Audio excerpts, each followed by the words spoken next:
Nasaďte Surget Juxtafit Essentials rukáv na paži. Horní část rukávu by měla pohodlně končit pod podpažím. Elastický materiál by měl být na vnitřní straně paže, přičemž část pro loket by měla být uprostřed záhybu lokte. Rozviňte pás nejblíže k zápěstí, táhněte ho přes elastickou část rukávu a připevněte na opačné straně. Tento proces opakujte s každým pásem, pokračujte nahoru po paži.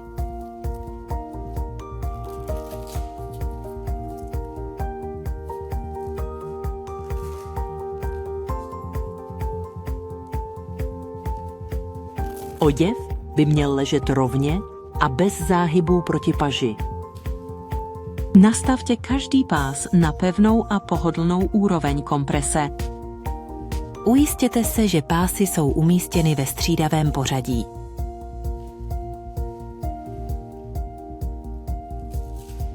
Pokud si přejete, dočasně odejměte pás u lokte, abyste zvýšili pohyblivost.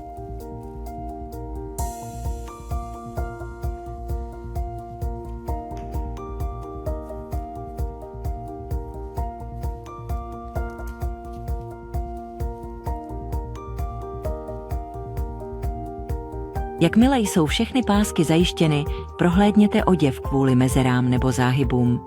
Podle potřeby nastavte pásky.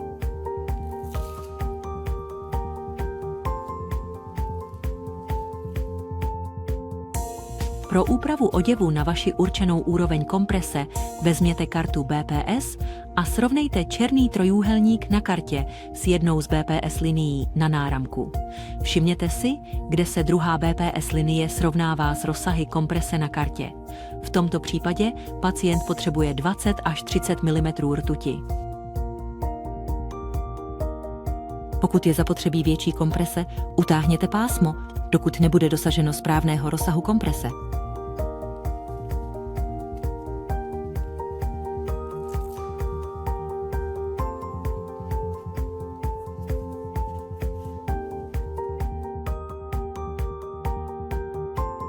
Pokud je potřeba méně tlaku, zcela uvolněte pás a znovu ho připevněte s menším napětím. Nastavte pás, dokud nebude nastaven na správnou úroveň komprese.